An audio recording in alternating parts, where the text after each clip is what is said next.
अमावस की स्याह रात थी। देहात का सारा माहौल जैसे ठिठर गया था। वैसे भी देहातों में शहर की सी रौनकें नहीं होती, इसलिए देहात को रात होते ही सन्नाटा ऐसे निकल जाता है जैसे टराते मेंढक को सांप। सर्दियों में शाम ढलते ही लोग अपने अपने घरों में बंद हो जाते हैं और बिस्तरों में दबक जाते हैं। आज भी इन तीनों के अलावा तकरीबन देहात के सारे लोग अपने घरों में थे और वो तीनों हस्बे मामूल चौपाल के सामने अलाव जलाते हुए दहकती आग के गिर्द इत्मीनान से बैठे थे। इन तीनों में से एक की कलाई पर घड़ी बनी थी। वो बार बार घड़ी में टाइम देख रहा था। उन्हें रात 12 बजे का इंतजार था। रात ठीक 12 बजे इनमें से एक आदमी शर्त पूरी करने वाला था, जो कल उसने अपने साथियों से बांधी थी। उसका नाम दलेर खान था।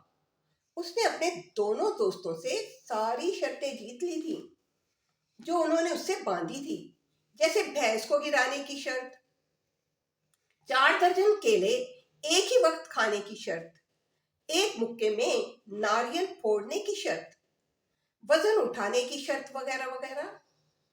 इसने कल जो शर्त अपने साथियों से बांधी थी उसका जिक्र अपनी बीवी से भी कर दिया था। इसकी बीवी शर्त सुनकर खौफजदा हो गई थी। ऐसा मत कीजिए, आपको मेरी कसम।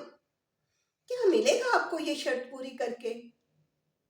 500 रुपए मिलेंगे और मेरा नाम होगा।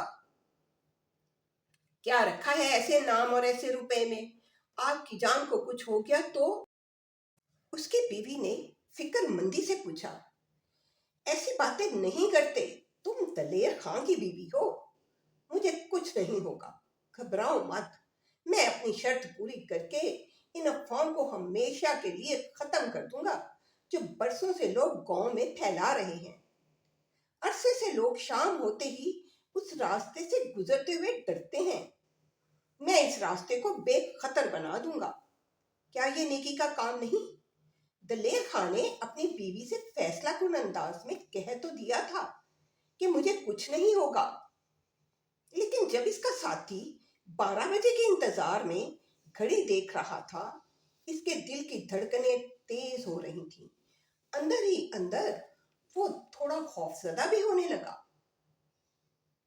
मगर इसने शर्त बांध ली थी और शर्त तोड़ना इसके नजदीक बुज़दिली की इलामत थी और वो अपने साथियों में दलेर बनकर रहना चाहता था। घड़ी वाले साथी की निगाहें घड़ी के डायल पर जमी हुई थी। जैसे ही घड़ी के घंटे और मिनट की सुइयां 12 पर जमा हुई, वो बोला, बज गए 12। ये लो खूंटी, इसे इमली के दरख्त के नीचे गाड़ आओ, जहां भूत रहता है। हम सुबह सवेरे आकर देखेंगे। खूंटी जमीन पर गड़ी देखकर तुम्हें 500 रुपए देंगे।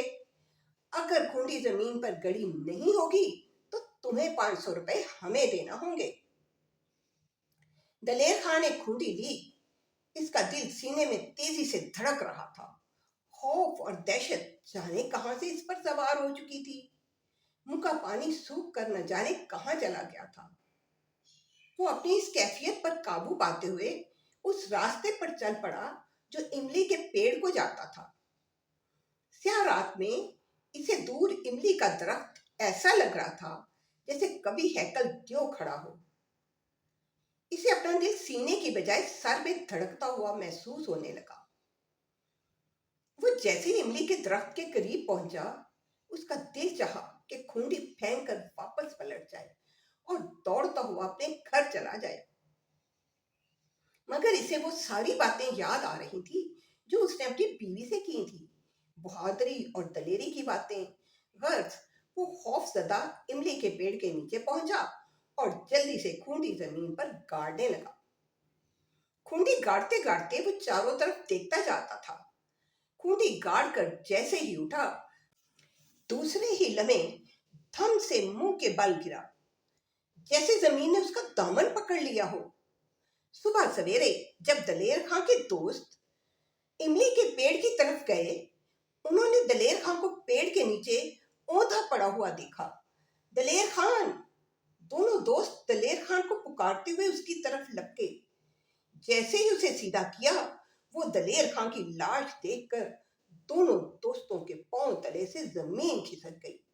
दोनों एक दूसरे की तरफ सवालिया नजरों से देखने लगे। फिर उनकी नजर जमीन पर गड़ी खूंटी पर जम गई। खूंटी देखकर उन्हें दलेर खां की मौत का सबब मालूम हो गया। दलेर खां की कमीज का दामन खूंटी के साथ जमीन में गड़ गया था। दलेर खां वाकई बहादुर और निडर आदमी था, लेकिन खौफ और दहशत के माहौल ने उसे मार डाला। अगर खूंटी के साथ इसका दामन न गड़ जाता तो वो शर्त जीत गया होता। सच है, खौफ को कभी भी किसी हालत में भी खुद पर हावी ना होने दो।